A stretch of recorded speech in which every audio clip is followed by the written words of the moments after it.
Well, hey guys, Six Nations coming up. First game, 31st of January. Can Wales win the 2025 Six Nations for the first time since 2021? Guys, in this video, I'm going to be covering three main areas. Firstly, what did we learn from 2024 about the Welsh side? And what will Warren Gatland's strategy be for 2025? For the Six Nations. We'll do a key player analysis and then we'll run through the tournament predictions and a bit of a review of the Welsh side's games coming up in Six Nations. And guys, if you're enjoying the content, please support the channel. Please hit the subscribe button, like it, comment underneath, share, and help support the channel. So what do we learn from 2024 and what do we think Warren Gatland's strategy will be? Firstly, you look at some of the key games, and I'll go firstly to this big one from me, Wales versus Fiji on the 10th of November. The score 24-19 to Fiji. Yeah, guys, let me know your thoughts on that game. Tough loss. Tough loss. I just felt like the physicality of the Fijians was just a bit too much for the Welsh there. And,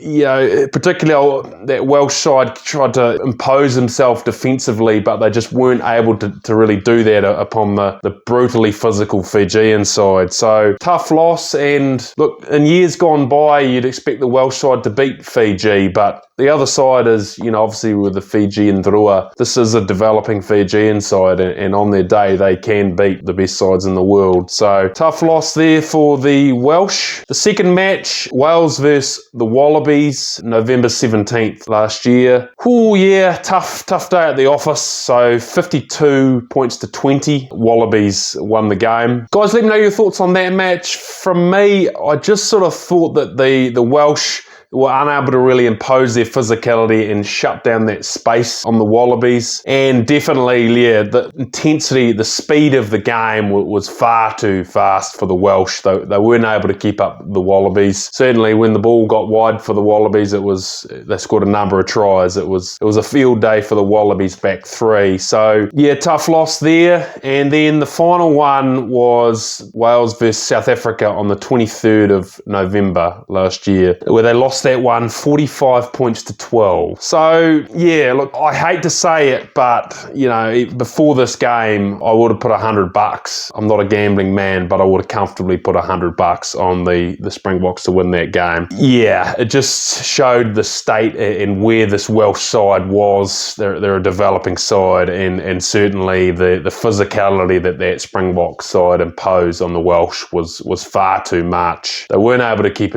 up the intensity of the Springboks, and a pretty tough loss to the Welsh side there. So I suppose, what does that show you about this Welsh side? Look, they're a young side. They're certainly getting up to speed in a number of areas. You know, the physicality of test matches, and certainly the speed and intensity of test matches, that they're getting up to speed there. Tactically, yeah, it's an interesting one. Obviously, after the Springbok loss, that's now 12 consecutive losses in a row. So there's a lot of pressure on Gatland, isn't there? But look, Gatland's been around a long time. I know there's a bit of talk about him, and they wanted him gone. But look, he's a quality coach, and I actually back him to turn Wales around. For me, guys, how will he look to play with this Welsh side? I sort of thought there'd be either two ways. You know, go real attacking, nothing to lose, crossfield kicks, spin the ball wide when on offer, or try and impose that raw physicality up front. You know, Warren Gatland does love that sort of Warren ball, the crash ball, crash runners, and then get that set piece working really well. And then when you've won it up front, you create space and spin the ball wide. The Welsh side has beaten South Africa before. On their day, they are a quality side. So I wouldn't underestimate them, but I certainly think that's what Warren Gatland will look to do. Create that raw physicality up front, and then certainly execute some plays with some width when it's on. So yeah, pressure's certainly on Gatland though, isn't it, guys? Looking at a couple of key players in this Welsh side that'll be absolutely crucial. The first one from me, guys, is Talopi Faletau, number 8. And look, you just look at his stats. So 1.88 m and 113 kilos. Like, he's a deceptively large man, isn't he? Like, and you certainly notice that when he is on the field, don't you? Like, the physicality he brings, particularly taking it to the line. He's a hard ball carrier, a big man to stop. So certainly the Welsh side will need that. Not only that though, look, he's a hard defender. He puts in those hard tackles. He's got a high work rate. He's good around the breakdown. But the big one from me in summary was this Welsh side needs him to show some leadership. They need the young Welsh players in that side to see Talopi Faletau catching the ball and running it hard at that defence line, trying to make the advantage line, to show these young Welsh guys, this is how we do it at test match level, and give them some confidence. The next one from me, guys, Liam Williams. Big talking point for him, 92 caps, so he's certainly a well-experienced footballer, isn't he, guys? I think it'll be interesting to see where Gatland puts him. Will they put him at fullback or wing? I think they'll probably put him at fullback for his experience, especially with a young Welsh side. But certainly the big one from me,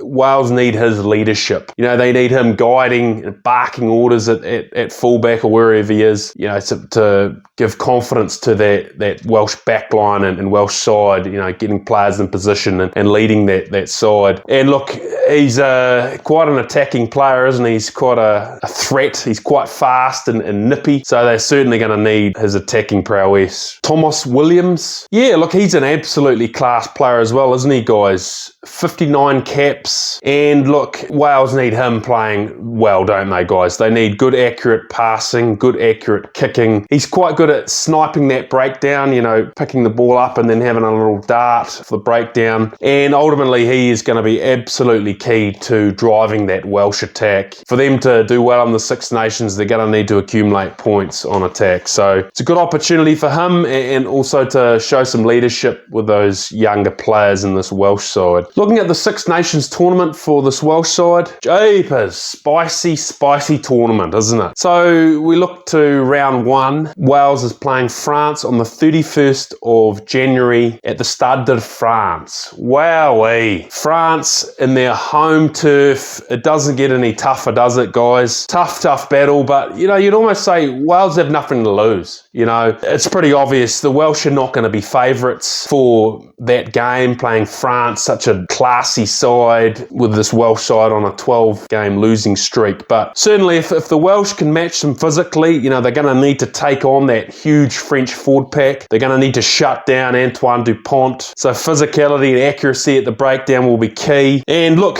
I mean, it's the old saying, look, boy oh boy, imagine the Welsh side beat the French in round one of the Six Nations. Wouldn't that make a statement in that Six Nations tournament and give that Welsh side some confidence? Boy, oh boy. We then look to round two, and yeah, look, another tough game. Playing Italy at the Fortress of Rome on the February the 8th. And look, that Italian side, look, they're brutal with their physicality, you know, that line speed they bring. And look, if you give them, they get a bit of space, they've got speed to burn in that back three. So yeah, certainly that Welsh side will need to match them physically. They'll need to shut down that space and not give that Italian back three much room to move. And look, they're going to need to take their points when available. So tough battle, another absolutely cracking game, guys. Round three, Wales versus Ireland on the 22nd of Feb. So this game is at Principality Stadium, so home game for Wales, which will help. But look, yeah, tough battle, isn't it? They're playing the defending Six Nations champions, and that Irish side, the physicality they bring, the cohesiveness, their attacking threats. They play well as a team, don't they, that Welsh side? But they're developing still their combinations post that Johnny Sexton era. So if that Welsh side can match them physically and score a couple of tries, you know, could be a win to the Welsh. But a tough battle for the Welsh there. Round four,